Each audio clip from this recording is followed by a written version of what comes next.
मैनपुरी में गरजे मुख्यमंत्री योगी आदित्यनाथ 682 करोड़ की 111 विकास परियोजनाओं की दी सौगात। उत्तर प्रदेश के मुख्यमंत्री योगी आदित्यनाथ रविवार को मैनपुरी पहुंचे, जहां उन्होंने जवाहरलाल नेहरू स्टेडियम में आयोजित एक विशाल जनसभा को संबोधित किया। जनसभा से पहले मुख्यमंत्री ने करीब 682 करोड़ रुपए की लागत वाली 111 विकास परियोजनाओं का शिलान्यास और लोकार्पण किया। इस दौरान उन्होंने विभिन्न सरकारी योजनाओं के लाभार्थियों को सम्मानित भी किया। अपने संबोधन में मुख्यमंत्री ने विकास कार्यों का उल्लेख करते हुए समाजवादी पार्टी पर भी जमकर निशाना साधा। मुख्यमंत्री योगी आदित्यनाथ ने मैनपुरी और करहल क्षेत्र के लिए लगभग 682 करोड़ रुपए की लागत से तैयार 111 विकास परियोजनाओं का लोकार्पण और शिलान्यास किया। कार्यक्रम में बड़ी संख्या में भाजपा कार्यकर्ता, जनप्रतिनिधि और आम लोग मौजूद रहे। मुख्यमंत्री ने विभिन्न योजनाओं के लाभार्थियों को प्रमाण पत्र और सहायता राशि प्रदान कर सम्मानित किया। जनसभा को संबोधित करते हुए मुख्यमंत्री ने कहा कि एक समय ऐसा था जब मैनपुरी की पहचान अपराध और असुरक्षा से जुड़ी थी, लेकिन आज प्रदेश में कानून व्यवस्था पूरी तरह बदल चुकी है। उन्होंने कहा कि भाजपा सरकार की जीरो टॉलरेंस नीति के कारण व्यापारी और आम नागरिक खुद को सुरक्षित महसूस कर रहे हैं। साथ ही युवाओं को पारदर्शी तरीके से रोजगार और सरकारी नौकरियां मिल रही हैं। मुख्यमंत्री ने समाजवादी पार्टी पर निशाना साधते हुए कहा कि पिछली सरकार में सरकारी नौकरियों में पारदर्शिता नहीं थी और योग्यता के बजाय सिफारिश और भेदभाव चलता था। उन्होंने दावा किया कि भाजपा सरकार ने अब तक 9 लाख से अधिक युवाओं को निष्पक्ष और पारदर्शी प्रक्रिया के तहत सरकारी नौकरी दी है। योगी आदित्यनाथ ने कहा कि सरकार बिना किसी भेदभाव के गरीब, किसान, दलित, पिछड़े और वंचित वर्ग के लोगों तक योजनाओं का लाभ पहुंचा रही है। उन्होंने किसानों के लिए फसल ऋण माफी, सिंचाई और बिजली जैसी योजनाओं का उल्लेख करते हुए घोषणा की कि मैनपुरी के किसानों को 10 घंटे बिजली उपलब्ध कराने के लिए सरकार प्रभावी कदम उठा रही है। मुख्यमंत्री ने कहा कि मैनपुरी में स्टेडियम, म्यूजियम, बाईपास, रामलीला मैदान सहित कई महत्वपूर्ण विकास कार्यों के लिए धन स्वीकृत किया गया है। उन्होंने बताया कि करीब 295 करोड़ रुपए की लागत से शिकोहाबाद भोगाम राष्ट्रीय राजमार्ग का निर्माण भी कराया जाएगा। इसके अलावा उन्होंने प्रदेश में कांवड़ यात्रा, जन्माष्टमी और अन्य धार्मिक आयोजनों के शांतिपूर्ण और भव्य आयोजन का भी जिक्र किया। अपने संबोधन के दौरान मुख्यमंत्री ने विपक्ष पर भी निशाना साधा। उन्होंने आरोप लगाया कि विपक्ष राजनीतिक स्वार्थ के लिए जनता को गुमराह करने और माहौल खराब करने का प्रयास करता है। उन्होंने कहा कि प्रदेश की जनता विकास, सुशासन और कानून व्यवस्था के आधार पर भाजपा सरकार पर भरोसा जता रही है और परिवारवाद की राजनीति अब जनता स्वीकार नहीं करेगी। सावन का महीना आने वाला 29 जुलाई को गुरु पूर्णिमा है और उसके उपरांत सावन का महीना लग जाएगा। कांवड़ यात्रा शुरू हो गई है। पहले समाजवादी पार्टी कह रही थी कांवड़ यात्रा नहीं होने देंगे, सिर्फ भागते जाएंगे, बंदा हो जाएगा। वे संत नहीं बसने देते, घंटा नहीं बसने देते।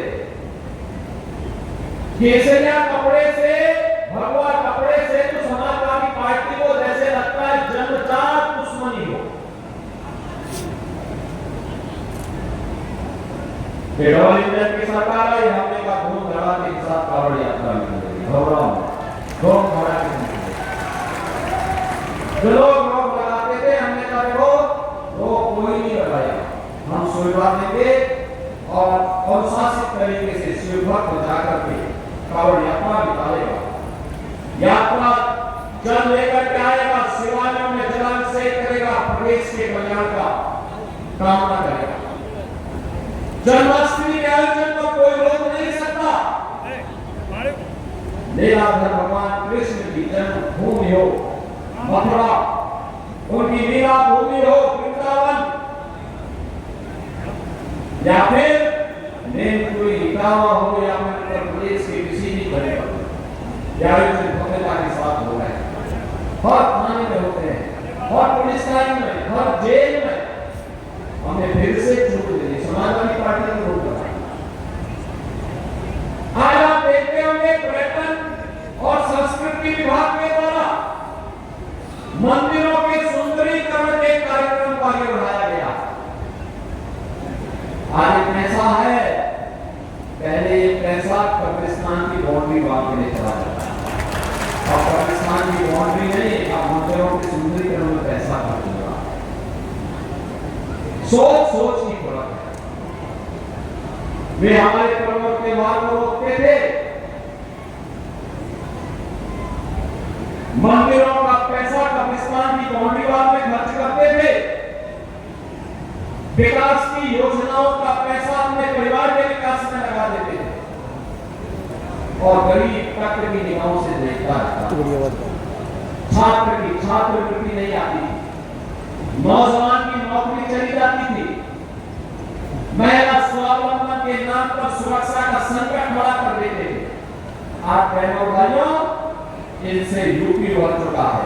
नए यूपी के लिए आपका जो भी राय होगी, उस नए और विकसित यूपी के लिए मैनपुरी को ही तैयार होना है। और मैनपुरी को तैयार करने के लिए आज मुझे आपके बीच में 682 करोड़ रुपए की परियोजनाओं की सौगात देने का अवसर प्राप्त हुआ है।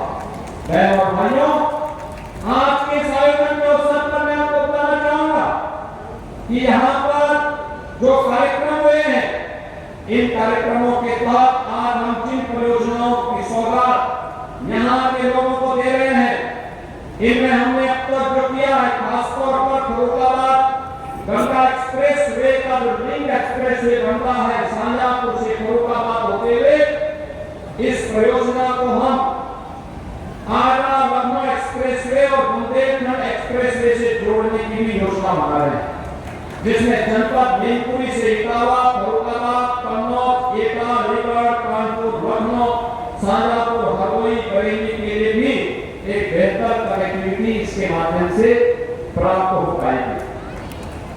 292 करोड़ रुपए की लागत से सिकोहाबाद भोगांव नेशनल हाईवे 84 का 4 लेन मार्ग के निर्माण सुदृढ़ीकरण का कार्य पूरा हो चुका है। और यहाँ पर तो पहले भी बताया, निचली गंगाधार प्रणाली पुनर्वास और आधुनिकीकरण का कार्य हुआ है, पेयजल की पुनर्गठन योजना का कार्य हुआ है, आश्रम पद्धति विद्यालय बेघर देवर का भी निर्माण हुआ है, राजकीय इंजीनियरिंग कॉलेज का काम पूरा हो चुका है और सैनिक स्कूल का काम भी पहले पूरा हो चुका है।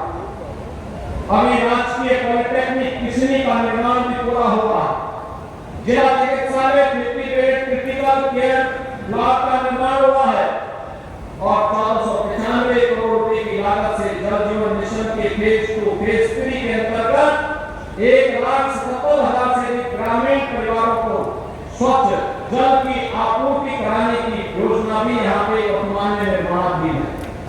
63 करोड़ रुपए की लागत से यहाँ का प्रेक्षागृह, मल्टीपर्पज हॉल और सांस्कृतिक केंद्र का निर्माण भी चल रहा है।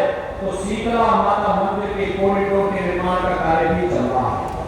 बहनों और भाइयों, आज यहाँ पर जिन परियोजनाओं का हम सौगात आपको उपलब्ध करवाने का कार्य कर रहे हैं, उन परियोजनाओं में ढेर सारे प्रोजेक्ट हैं जो इन दोनों विधानसभाओं को जोड़ने का काम कर रहे हैं और दोनों विधानसभाओं के लोगों को जिसका बेहतरीन लाभ यहाँ पे प्राप्त हो जाएगा। इसमें तमाम प्रकार के इंफ्रास्ट्रक्चर से जुड़े हुए प्रोजेक्ट भी हैं और यहाँ के अन्य भी परियोजनाएं भी हैं, जिन परियोजनाओं के माध्यम से यहाँ पर जैसे आलीपुर खेड़ा काली नदी मार्ग के चौड़ीकरण और सुदृढ़ीकरण का कार्य, फायर स्टेशन मैनपुरी और फायर स्टेशन करहल के लोकार्पण का कार्य, राजकीय इंजीनियरिंग कॉलेज मैनपुरी के परिसर में bank, ATM, post office, cafeteria इत्यादि सुविधाओं के कॉम्प्लेक्स के निर्माण का कार्य, उसका लोकार्पण, पुलिस लाइन में ट्रैफिक हॉस्टल के निर्माण का लोकार्पण और मैनपुरी शहर के तो लोकार्पण हुआ है। मैनपुरी शहर में दक्षिणी बाईपास का शिलान्यास किया जा रहा है। अमृत 2 में पेयजल स्कीम की पुनर्गठन योजना का शिलान्यास, जिसमें 20,000 परिवारों को पेयजल उपलब्ध होगा। मुख्यमंत्री मॉडल कंपोजिट विद्यालय नगरा, जुड़ा और भिरोड का भी शिलान्यास का कार्य हो रहा है, यानी पहली क्लास से लेकर के 12वीं क्लास तक एक ही कैंपस में अच्छी गुणवत्ता युक्त शिक्षा उपलब्ध करवाने का कार्य और लोकमाता अहिल्यादेवी होलकर राजकीय इंजीनियरिंग कॉलेज मैनपुरी में छात्रावास के निर्माण का शिलान्यास, नवसृजित तहसील पुरावली के आवासीय भवन के कार्य का शिलान्यास भी आज यहाँ पर संपन्न हो रहा है। बहनों और भाइयों, देश के मैनपुरी में आज 2 विधानसभाओं की योजनाओं को लेकर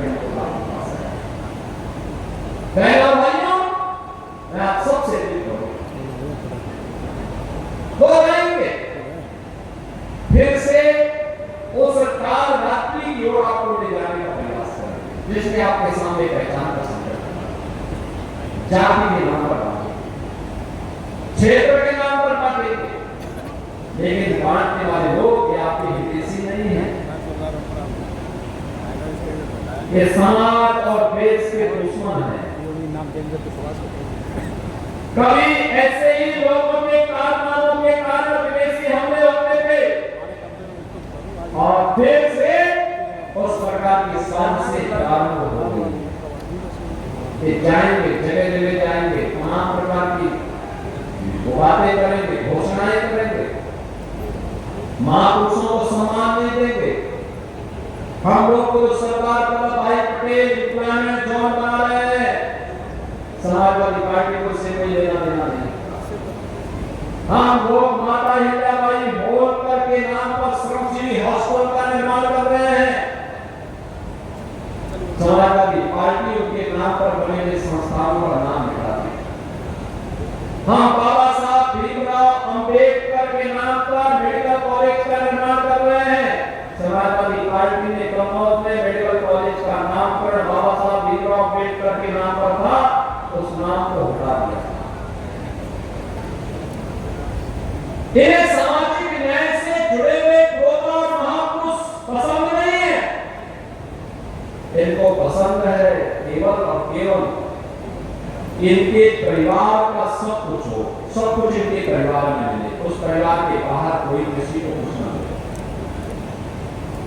तो इससे परिवार का विकास हो जाएगा, लेकिन मैनपुरी पिछड़ जाएगा, इटावा पिछड़ जाएगा, मैनपुरी और इटावा पिछड़ेगा तो प्रदेश पिछड़ जाएगा, और प्रदेश पिछड़ जाएगा तो देश भी विकास नहीं कर पाएगा। और इसलिए उत्तर प्रदेश को विकसित उत्तर प्रदेश बनना है तो मैनपुरी को विकसित बनना पड़ेगा, और मैनपुरी के विकसित बनने के लिए आवश्यक है कि मैनपुरी और करहल की हर विधानसभा, हर विकास खंड विकसित बने, और उसी की कार्य योजना को आजकल हम लोग कार्य करके उसको आगे बढ़ा रहे हैं।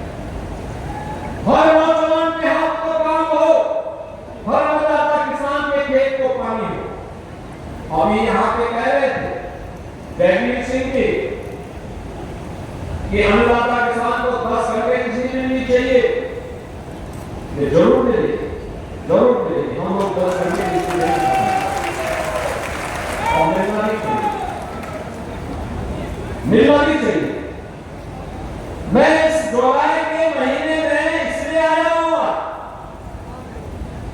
जिससे देख सकूं कि पानी की स्थिति क्या है, बरसात की स्थिति क्या है, फसल का भी मुआयना इसी बहाने हम लोग कर लेते हैं, और उसी तरीके से फिर सुविधाओं को भी आकलन करके उसको आगे बढ़ाते हैं।